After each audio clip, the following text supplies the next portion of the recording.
Oh, I was born in England, in Ulverston, Lancashire. And my family were a theatrical family. So I've been associated with the business since I was born, of course. This was what is called music hall over there, isn't it? Well, English vaudeville? my parents were in the dramatic business. I see. My dad wrote shows and produced shows and also had a circuit of theaters around the north of England. So I was born in Lancashire, but I was raised in several parts, in Durham, around the Tyneside, and finally up in Glasgow, Scotland. I received most of my education there. Were you a child performer? Well, I did start out very early. In fact, my dad wanted me to be in the front of the theater business. He'd been through a lot of hardships in his day. He had been with circuses and shows and what have you, so he felt it was a rough business for anybody, and he would prefer that I took the other side on of the managerial side. That's right. Is. Well, did you ever do that?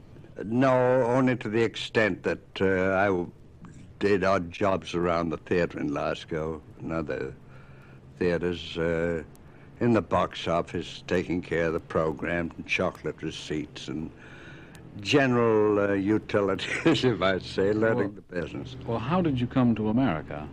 Well, that came later.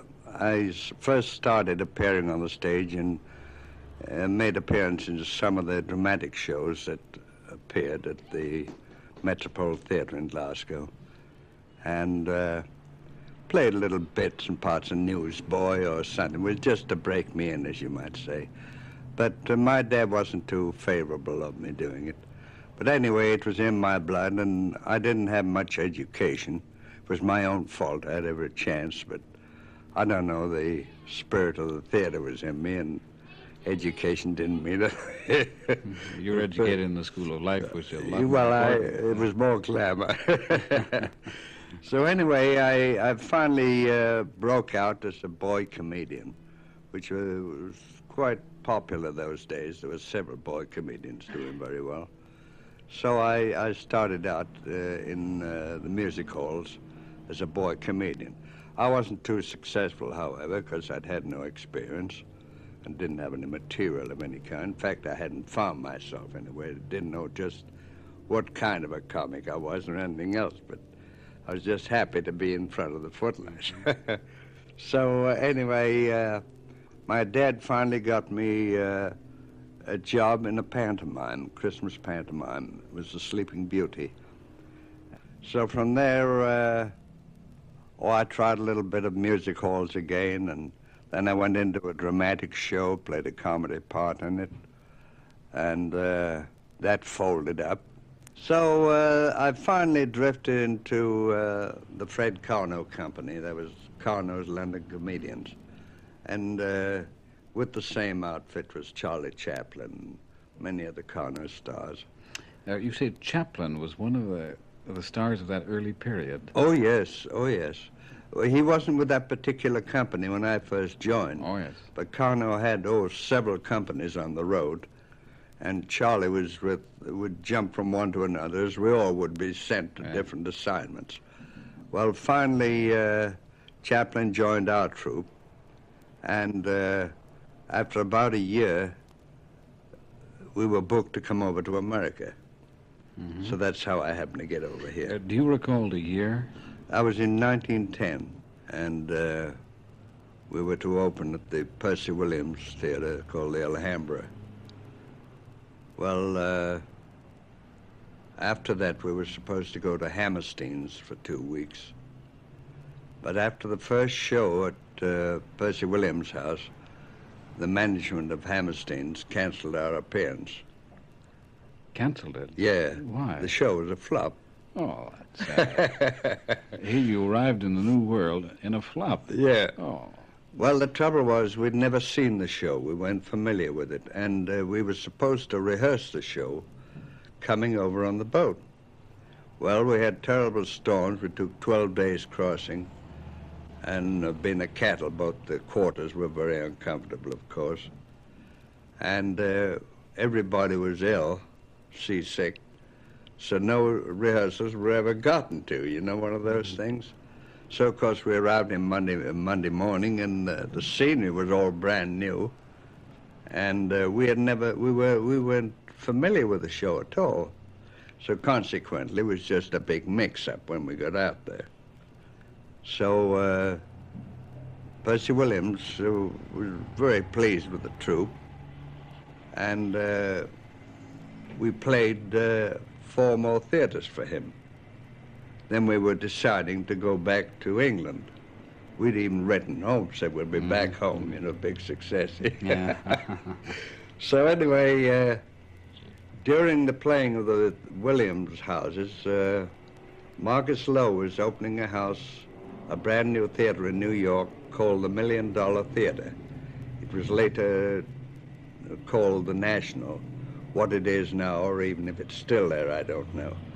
Anyway, at that time, he had a little theater in Fall River. So he sent the troupe down there for 3 days. And if they made good, he was going to put us on the opening show of the new $1 Million Theater. Well, we didn't do the show that we came over with. We picked the one that we were familiar with. That was the Night in an English Music Hall, Mumming Birds, as we call it in England. And the show was a terrific hit, because we were all at home with it. We knew every bit of it, you see. So we played a week. They held us over. So, of course, naturally, we opened the National Theater, or the $1 Million Theater at that time, with big success. Then from there, we went to William Morris, the American Music Hall. Oh, he still has the agency, too. Well, this is the old man I'm talking about. Oh, I see, yes. And we ran at the American Music Hall for 6 weeks. We did a different show every week. We had a repertoire of shows, and including the one that we flopped in. We'd all gotten together and really you got it to up die, and that shined it finally up. became a success. The first rule of show business. Yeah, Never well, give in. That's right. So anyway, from there we went to the American Theater in Chicago for Mars. We played there 3 weeks. Then we came back to the Plaza on 5th Avenue, New York, and we played there 3 weeks. Then we went to Philadelphia, and we opened the new Nixon Erdlinger Theater, and we played in Philadelphia for 12 weeks. And then we started out on the Sullivan and Considine circuit. That was the circuit that came to the coast. So it was during that trip that Max Sennett saw Chaplin. Yeah. So for a couple of years after that, they were negotiating. And finally on the last trip, which I think was 1913, well, they played the Carnot shows on the S&C time. I think they had 3 or 4 straight runs. Do you look back on those early days in America with affection? Were they fun? Oh, they were marvelous days. Wonderful audiences, and it was really delightful. What kind of a man was Oliver Hardy? Well, Babe wasn't serious. You know, he loved to play. He didn't hold much interest in the production of the picture. I never see him between pictures. Were you the worrier of the team? I did the worrying, and I did all the... He was the jolly fat man. He enjoyed it and would call up and say, when do we start, or when do we sew it? And yet there was the other way around on screen, because he was the one who did all the worrying Well, for he the had team, the wasn't he? domineering part Yes. in the picture. And you were always sort of following him up. Yeah. That's right. But this we're always curious about with a comedy team. How do you get along when you work? It seems such an easy, amicable team, but was there any stress there? No, never at any time. I think our success in that situation was due to the fact that we never mixed socially. That's another curious thing. We only worked together in the picture. When you're and off after the the picture picture was over, I never saw him again if it was 3 weeks or a month.